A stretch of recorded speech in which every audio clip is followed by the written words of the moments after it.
Doctor Chinnamail Anji Reddy గారు ఉమ్మడి కరీంనగర్, ఆదిలాబాద్, మెదక్, నిజామాబాద్ పట్టభద్రుల బీజేపీ ఎమ్మెల్సీ అభ్యర్థిగా మీ మద్దతు కోరుతున్నారు. మొన్న అసెంబ్లీ ఎన్నికల్లో ప్రతిపక్షానికి పరిమితం. పార్లమెంట్ ఎన్నికల్లో ఒక్క సీటు గెలవని కారు పార్టీ. కంటోన్మెంట్ సీట్లోనూ కాంగ్రెస్ చేతిలో పరాజయం. పోటీ చేస్తే ఓటమి ఖాయమనే భయం పట్టుకుందా? ఇజ్జత్ పోగొట్టుకోకూడదనే ఎమ్మెల్సీ ఎన్నికలకు దూరంగా ఉందా?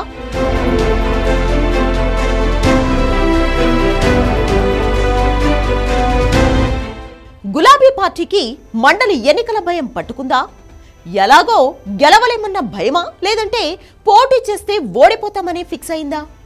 ఎమ్మెల్సీ ఎన్నికల్లో పోటీ చేయకుండా మరో పార్టీకి మద్దతు ఇవ్వాలని అంతర్గతంగా డిసైడ్ అయిందా? పోటీ చేయకుండానే కాంగ్రెస్ ను దెబ్బ కొట్టాలని గులాబీ బాస్ వ్యూహాలు సిద్ధం చేస్తున్నారా?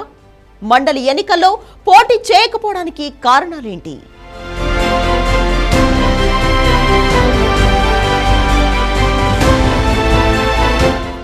అసెంబ్లీ ఎన్నికలు ఇచ్చిన షాక్ తో తేరుకోలేకపోయింది బీఆర్ఎస్. ఆ తర్వాత పార్లమెంట్ ఎన్నికల్లో గులాబీ పార్టీ పరిస్థితి మరింత దిగజారింది. ఆ పార్టీ ఒక్కటంటే ఒక్క పార్లమెంట్ సీటు కూడా గెలవలేకపోయింది. కాంగ్రెస్, బీజేపీలో చెరో 8 లోక్సభ సీట్లను సొంతం చేసుకున్నాయి. బీఆర్ఎస్ ఆవిర్భావం తర్వాత తొలిసారి పార్లమెంట్లో ఆ పార్టీకి ప్రాతినిధ్యం లేకుండా పోయింది. అసెంబ్లీ, పార్లమెంటు ఫలితాల నుంచి బీఆర్ఎస్ ఇంకా తేరుకోలేదు.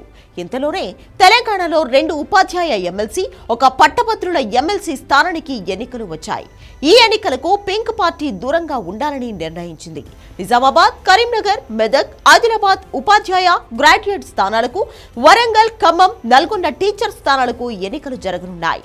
ఈ 3 స్థానాలకు ఫిబ్రవరి 27న పోలింగ్ జరగనుంది.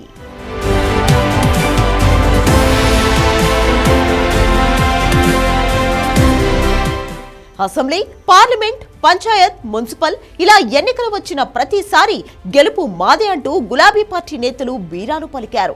ఏ ఎన్నికలు వచ్చినా దూకుడుగా వ్యవహరించారు బీఆర్ఎస్ నేతలు.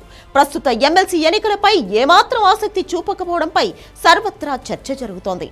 అయితే ఎమ్మెల్సీ ఎన్నికల్లో పోటీ చేయకపోవడానికి కారణాలేంటని ప్రత్యర్థులు ఆరా తీస్తున్నారు. పార్టీ తరఫున అభ్యర్థులను ప్రకటించకూడదని, ఎవరికీ మద్దతు ఇవ్వకూడదనే నిర్ణయానికి వచ్చినట్లు తెలిసింది. ఇటీవల ఆ పార్టీ అధినేత కేసీఆర్ తో మాజీ మంత్రులు కేటీఆర్, హరీష్ రావు సహా ఇతర ముఖ్య నేతలు సమావేశమయ్యారు. ఎమ్మెల్సీ ఎన్నికలపై స్పష్టమైన సంకేతాలు ఇచ్చారు. పట్టభద్రుల ఎమ్మెల్సీ స్థానానికి పలువురు పార్టీ నేతల పేర్లు పరిశీలనకు వచ్చాయి. అయితే ఎవరిని పోటీలోకి దించకూడదని కేసీఆర్ ఆదేశాలు ఇచ్చారు. ఏ అభ్యర్థికి మద్దతు కూడా ఇవ్వవద్దని నేతలకు చెప్పారు. ఎన్నికల్లో పోటీ చేయకపోవడానికి కారణాలు ఉన్నట్లు బీఆర్ఎస్ పార్టీలో అంతర్గత చర్చ నడుస్తోంది. ఎన్నికల్లో పోటీ చేసి గెలిస్తే ఓకే, పరాజయం పాలైతే ఏంటని పునరాలోచనలో పడిందట. మండలి ఎన్నికల్లో ఓడిపోతే ఉన్న ఇజ్జత్ కూడా పోతుందనే భయం పట్టుకుందట ఆ పార్టీ నేతలకు. అందుకే పోటీకి దూరంగా ఉండాలని నిర్ణయించింది. ఓటర్ల సంఖ్య చాలా తక్కువగా ఉంటుందని, వాటికంటే స్థానిక సంస్థల ఎన్నికలు చాలా కీలకమని కారు పార్టీ నేతలు పైకి చెబుతున్నారు. కొందరు ఆశావహులు మాత్రం తమకు అవకాశం ఇవ్వాలని నాయకత్వాన్ని కోరినా ఫలితం లేకుండా పోయిందని సొంత పార్టీ నేతలు చర్చించుకుంటున్నారు. 2023 అసెంబ్లీ ఎన్నికల్లో బీఆర్ఎస్ అధికారం కోల్పోయింది. కేవలం 39 స్థానాలకే పరిమితమైంది. తర్వాత కంటోన్మెంట్ ఉప ఎన్నికలోనే పరాజయం పాలైంది. ఆ సీటును కాంగ్రెస్ గెలుచుకుంది. మిగిలిన 38 మంది ఎమ్మెల్యేల్లో 10 మంది కాంగ్రెస్ పార్టీలో చేరారు. 17 లోక్సభ స్థానాల్లో ఒక్క సీటు కూడా గెలవలేకపోయింది. తర్వాత జరిగిన నల్గొండ, వరంగల్, ఖమ్మం గ్రాడ్యుయేట్ ఎమ్మెల్సీ ఎన్నికల్లో బీఆర్ఎస్ అభ్యర్థిగా ఏనుగులపల్లి రాకేష్ రెడ్డిని పార్టీ బరిలోకి దించింది. కాంగ్రెస్ అభ్యర్థి తీన్మార్ మల్లన్న చేతిలో పరాజయం పాలయ్యారు. ఓటమి నుంచి గుణపాఠాలు నేర్చుకున్న బీఆర్ఎస్ మరోసారి ఇబ్బంది పడొద్దనే పోటీకి దూరంగా ఉండాలని నిర్ణయించుకున్నట్లు ప్రచారం జరుగుతోంది.